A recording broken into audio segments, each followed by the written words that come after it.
1051. It's Power 1051. It's the Breakfast Club. Good morning. We got a special guest in the building with us this morning. Yes. R&B singer Mario. What's going on? What's up, sir? Everything's good. Where you been, bro? You like you been locked up with them fresh waves, that 360. Nah, none of that. Where you been, man? Working. Well, you know he has a new song out that we all love. It's a tough tune. Somebody else. With Nicki Minaj. You always come with a tough tune. And I think when people count you out, you always come back with a good record. Who counted me out? Who counted me out? It's been a long time. That's why we haven't seen you in a minute. No. Well, the album's called Restoration, right? Nah, that's actually a title that I had for a mixtape I was gonna put out. Okay. But it's not the title though. Did you educate the uneducated like myself? What is restoration? It's not a title. It's He's saying, what does it mean, though? Oh, okay. He doesn't know the definition. I still want to know what the word means, just for future reference. It means restoring that which has been gone. You know. So in other words, where have you been? It was more of a at the time I was doing like a straight R&B mixtape. You know, my fans were like, yo, you should do straight R&B. You know, for the ladies, traditional R&B, and it was more something like that. I was doing more of that. Just for your own well-being, you know it's gonna be about 100 degrees today, right? But you know, every time I walk into a radio station, it's freezing. Got you. Okay. So I was like, let me put something, something warm. He got the bomber on, boy. You got to be a different kind of cool to wear leather in the summer. Like it's a different. You type tried. I tried. It didn't work for me. I had Didn't leather work. pants. My balls sweated so crazy. All right. No one wants to hear about that. Now, Mara, you've been through a lot lately. What have you been through? Yeah, tell me what I've been. Well, you had that tough relationship situation with the girl that was formerly Amber Rose's best friend, Des, who was also your manager's ex-girlfriend at the time. Is that still your manager? Nah, me and Jay don't work together. What happened? Jay Yee? Irving. Tell us what happened. I don't remember, Yee. I don't know nothing about these industry inside outs. No, it was Break it all down. over the blogs. That's how I know about it. You don't remember that Amber Rose had I this remember girl that was now. her best friend, Des, and then Des was dating Jay Irving, and that was Mario's manager, and then they broke up, and you started dating her. You took your manager's girl? Nah, I didn't take anything. All right, well, you got to explain this one then. I mean, I'm not gonna go all into it, but you know, at the time that I was seeing her, me and Jay wasn't really working together, so that's just to straighten that up. But you know, me and her were really close. We were good friends, and I was just in a different place in my life, honestly. You know, I was younger. I was wild. You know what I'm saying? I was just just doing me. You know, wasn't really thinking about the consequences of the respect of I wasn't really thinking about the respect aspect of me and my manager. So you wouldn't do that again? You wouldn't take your manager's girl or your manager's ex-girl or your But in your people's defense, ex-girl? Mario, if he did you dirty in any way, shape, or form, the best way to get back at him is get his girl. Not really. Nah. That's not what he should have. It's not. Again, like I told you, I was just in a different place. You know, I didn't care. I was just wild. I was doing me. You were in love, though. It seemed like. No? I wouldn't call it love. It was a fatal distraction. That's a Fatal song. distraction. It was a fatal distraction. So you can't give her back her vagina. So hey, it is what it is.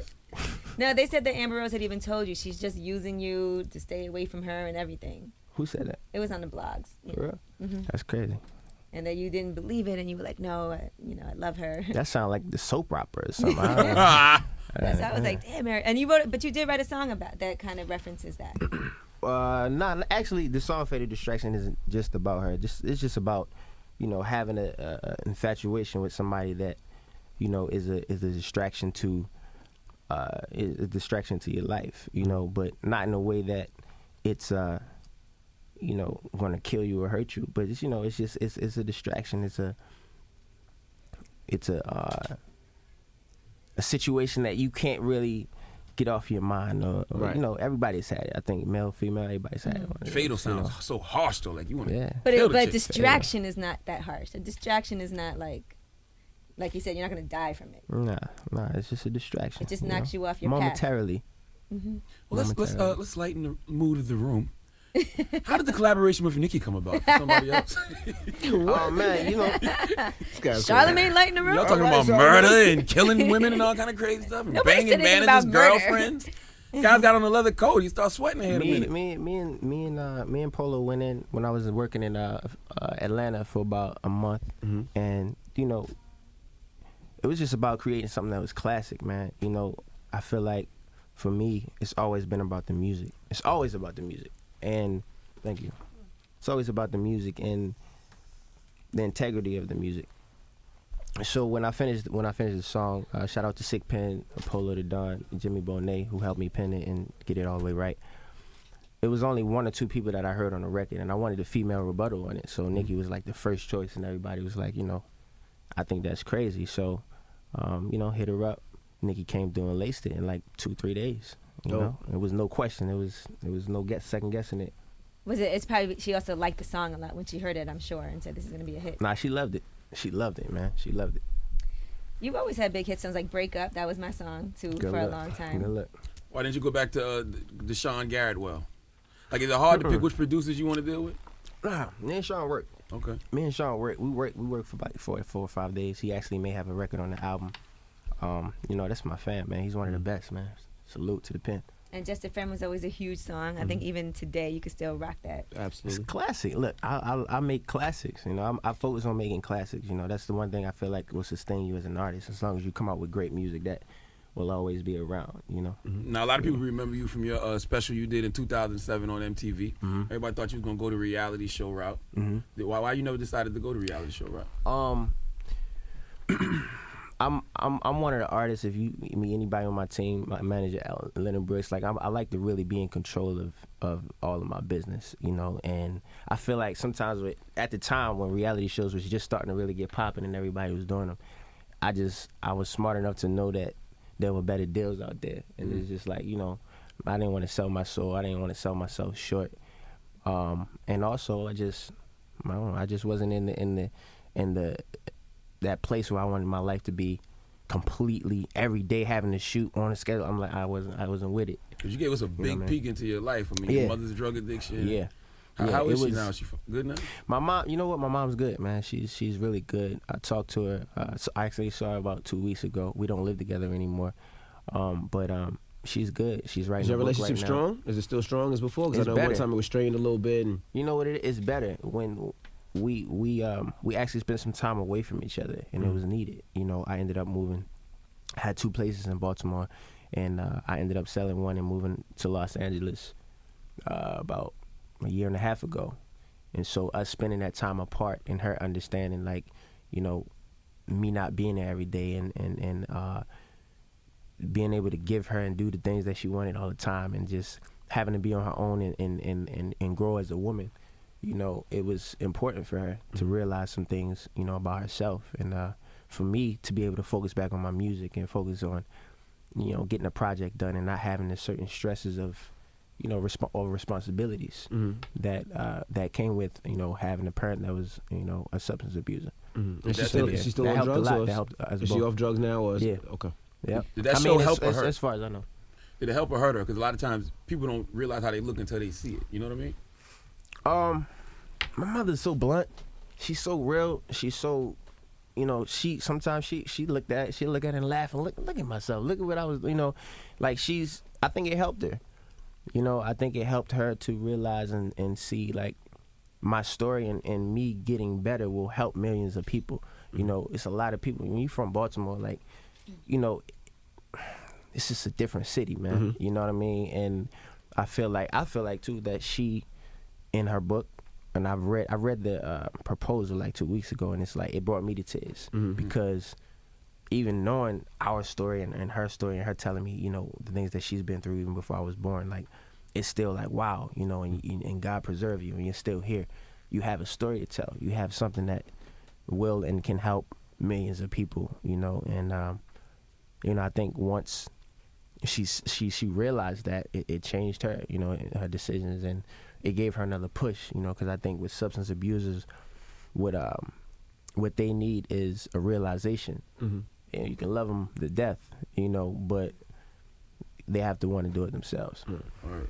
Now, you said you went through a rebellious part of your life. What made you decide you had to change? The Wire. Watching The Wire, and I wanted to be like one of the characters on The Wire. Nah, what made me want to change, I mean, look, man, you have to evolve in your life. You have to, being the artist or being a businessman, being, a brother. I got 7 brothers and sisters, you know what I'm saying? Being a partner, I got a whole team that I work with. Like, all these things require a certain part of you, you know what I mean? And I know some of y'all probably understand it as well. You have to grow up at some point and realize that your life and the things that you just do affect everybody that works for you. Very true. Affects everybody that, you know, that believes in you, you know. So you have to evolve at some point. You have to change. You can't keep making the same mistakes. Right. And that, you know, is something that I know, I understand. I study a lot of things. I read a lot. And I know that evolving is the only way to manifest your destiny and manifest your ideas, your creative thoughts, and, you know, all these things. So Did it's something that- happen, or did somebody sit you down and say, look, you are really going to mess this up? I think it was a plethora of different situations, and it wasn't one particular thing. But, you know, it's, again, the same thing I was talking about with my mom. It's something that you have to want, you know what I mean? And I realized, like, how, as I evolved as a man, how my music started to change. And as my ego started to diminish, how my music started to change. And how me working with certain people started to, you know, make my music better. You know, honestly, I think that if it wasn't for me changing as a person, I wouldn't even be up here talking to y'all right now. I wouldn't have a, you know, music out or even doing that. What Because made I you was have just an in a ego? crazy place. Was it the money, the fame, Um, success? I mean, you were pretty I mean, young let me- when you first came out. It was not, I don't think it's the ego that y'all probably think about the artist ego. I'm talking about the personal, like, I don't care what nobody say, you know what I mean? Hard head. Yeah, just Gotcha, more gotcha. like I wouldn't even take advice from somebody that I trusted. Right. You know, it's like you can't grow like that. There's no way you can do that. You know, that's you might as well just go back to Baltimore and just stay, you know, with the young, like doing crazy stuff. So it's like, it's more of that. And my definition, this is how I break down ego. My definition of ego is the things you've been through. This is a person. It's a psychological thing. It's the things you've been through. It's your fears. It's the things you want to be. It's the things you don't have that you may want. The things that you do have that you feel like makes you up. Like, it's all of these things bottled up in one, and any situation can trigger that particular. You just have to make sure you pay attention to, you know, the person that you are. Like, when you really sit down and look at yourself in the mirror, can you be honest with yourself? You know, so it's more of that. And once you can get through that, you can conquer the world. Very good There's word. nothing you can't do. Why did J Records stay with? Well, I mean, it's RCA RCA. now, but why did they stay down with you from day one? Because a lot of times they'll just push your artist to the side, like, get the hell out of here. We don't want nothing to do with you no more.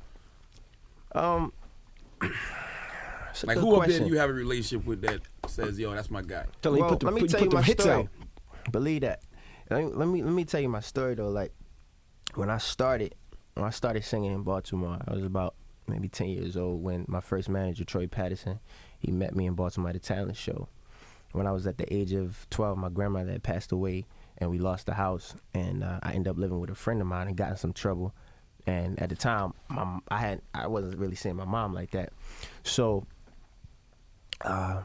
they couldn't find my mom. They couldn't find my parents. So they were like, okay, what are we gonna do with this kid? You know, they finally found her, you know, me and her sat down and talked, and she's like, I want you to go up to New Jersey with Troy and, you know, just stay there for the weekend.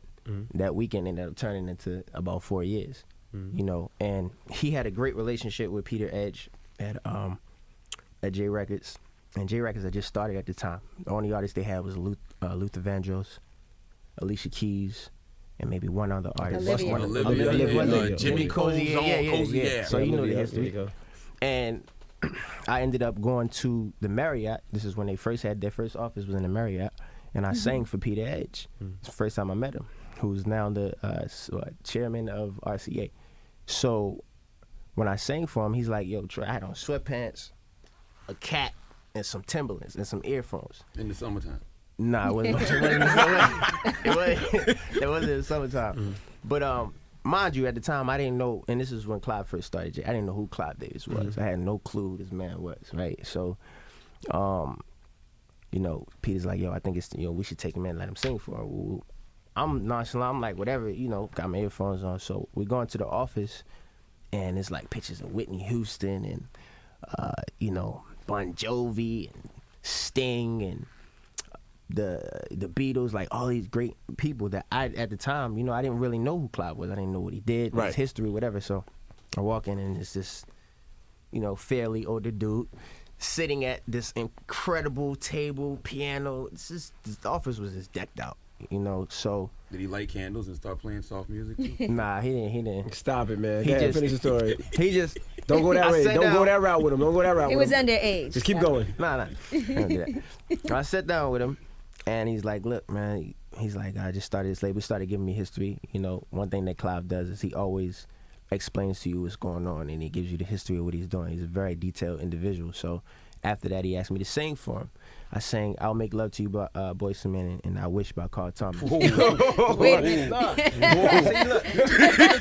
Sign him. Sign him right now. Right now. How about you? Never heard a man sing "I'll Make Love to You" like that. Oh my goodness. Yeah, crazy, man.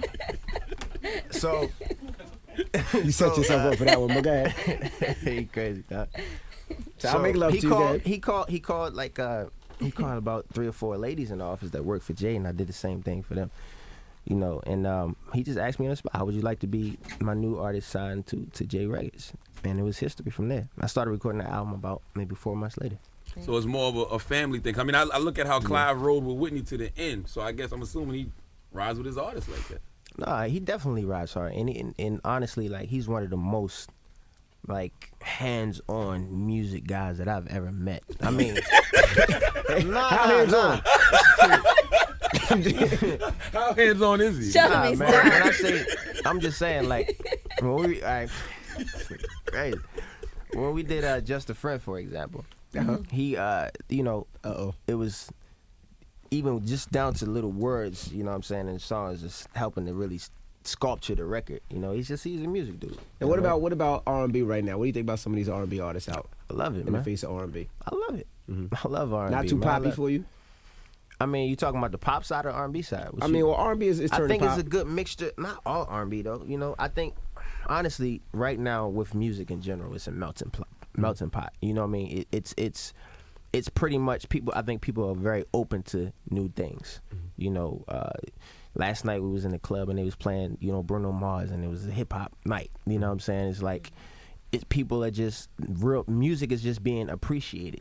You know what I mean? And I love that part of it. You know, and with my album, actually, I went that route. Not You did some EDM records? No, not on my album. No, but I'm just saying, just a little more alternative in terms of the sounds and the feel of it. I like music. I hate labels. I hate when they put, cause like Bruno Mars, he's not a pop artist to me. He's just a dope artist. He's dope. I love Bruno Mars. I think the dude is incredibly talented. What do you think of His Miguel? music. I think Miguel is incredibly talented. I think he's amazing. I think that, you know, he's got his lane. You know, I think, look, there's a lot of great music out there. There's a lot of great artists. I'm excited for the future of music. There's a lot of great hip hop coming out. I'm excited for, you know, the future of hip hop. I'm excited for, you know, the future of R&B, and I'm going to continue to, you know, reinvent myself every time and make sure that I offer to music what I feel like is missing. How long has it been since your last album came out? Like 4 years? 3.5, 3.5 years? 4 years. Yeah. You think things are a lot different now than even back 3.5 years ago? Absolutely. Do you have a Twitter? sir? Yeah, I do. He does. Yeah, I This do. dude is stupid, I yo. do have a Twitter. Yeah, but So- yeah, it's a lot different. So are you thinking of like creative ways now that you have to market yourself and put yourself out there that you didn't have to do before? Me? Yeah, I mean, yes and no. You know, I think for me right now, it's more important to just put out incredible music that people respect and love, and then, you know, win endorsements and all that, you know, because that's still business. You know what I mean? That stuff happens when you have a certain amount of success. I've been through that before. So once that happens, then it's like you can get creative with it. And it's, but right now for me, it's about the music, you know, because not only is it needed, but, you know, it's something that I'm about, you know, and then everything else kind of falls in place after that. So when are we getting this album? September. September what? We got a date yet? Not yet, but September. It's in September for sure. We have a I'm title sure- yet? And I have a title, but I'll be announcing it in like a week and a half. So I'm sure we'll see you before the album comes back out. Believe that. You gotta Stay out come, of you gotta trouble. come chop Believe it up with us. Stay out of Believe that, Baltimore. man. Believe that. All right? It's the Breakfast Club. I It's don't know Bell- about staying out of Baltimore, but But stay out you of know, trouble in Baltimore Stay out of City. the know traps what I'm of saying? Baltimore. Yeah, It the keep traps. me, it keep me grounded, bro. Right. It keep me grounded. Mario, it's the Breakfast Club. It's Power 105.1. Real people, real celebrities, real talk. Join the Breakfast Club. Blast off in your ear. Weekday morning, 6 to 10. Only on Power 105.1.